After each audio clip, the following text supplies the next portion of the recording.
Hello and welcome to a quick preview of the Arma 3 E3 2012 presentation. Now we've got a lot to get through, so the plan is to offer a brief look at each section of playable content. At the heart of everything is Camp Maxwell.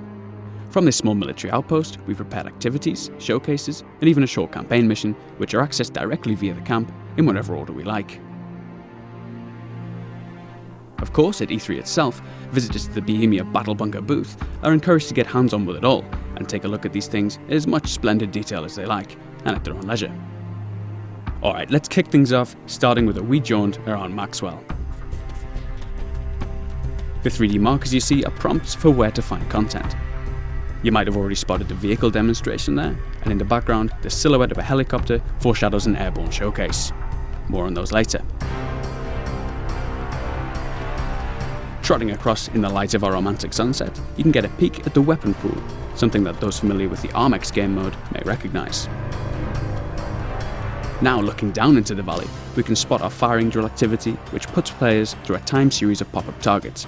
A little further away is the shooting range, which gives a good impression of, among other things, our new aiming mechanics and more powerful rifles like the GM6 Lynx.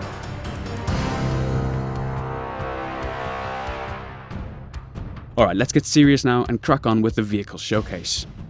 The cabin of the vehicle offers a few nice features. Things like the hands on the wheel might seem trivial, but their long-awaited inclusion really helps to connect the player to the feeling of driving. Alongside the new physics-supported handling, it's a real upgrade. The same too goes for mirrors and onboard displays, which, while subtle, are all part of the overall impression. So, up ahead lies a bunch of enemies, and I've got a grenade launcher on the roof of this vehicle. But unfortunately, we'll have to save that for the presentation proper, as we skip through to our next section. Diving. Aside from the controversy caused by our underwater combat, it's one of our most striking new features. Finding ourselves under the surface again, this time we'll take a peek at the SDV. A team member described the controls as something like a cross between a helicopter and a regular boat.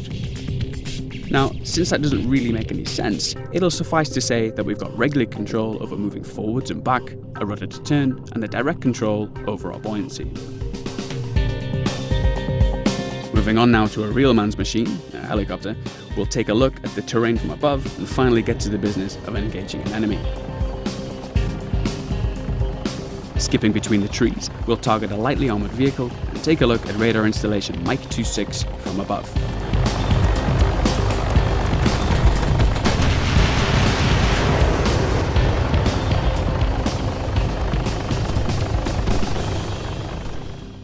Moving on to supports now, we'll show an artillery strike in action.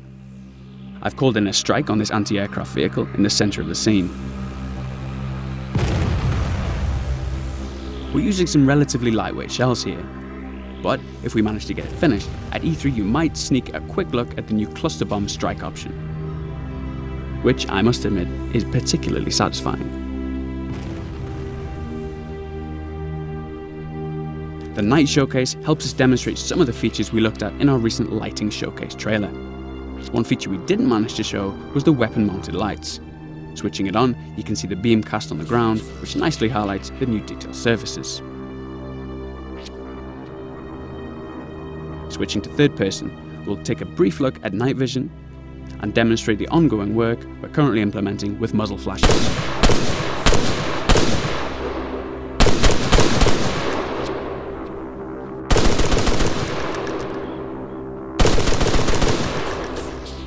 Okay, last up is our infantry showcase. Obviously there's a lot to show here, but I'd like to take a quick glimpse of some of the new animations. There's the previously mentioned tactical pace, which is a little slower than running, a little faster than walking, and fatigues the player more by way of our new fatigue and encumbrance system. There's also a few new crouch and lean options. Taking cover behind this wall and disposing of our enemy, I'll demonstrate popping that down, and naturally popping up a little higher than the default stance too.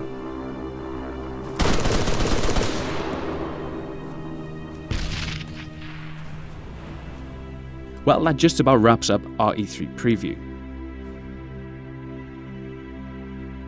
I hope that raises a lot of new questions, which of course Ivan, myself and Daisy creator Dean Hull will be more than happy to address at E3.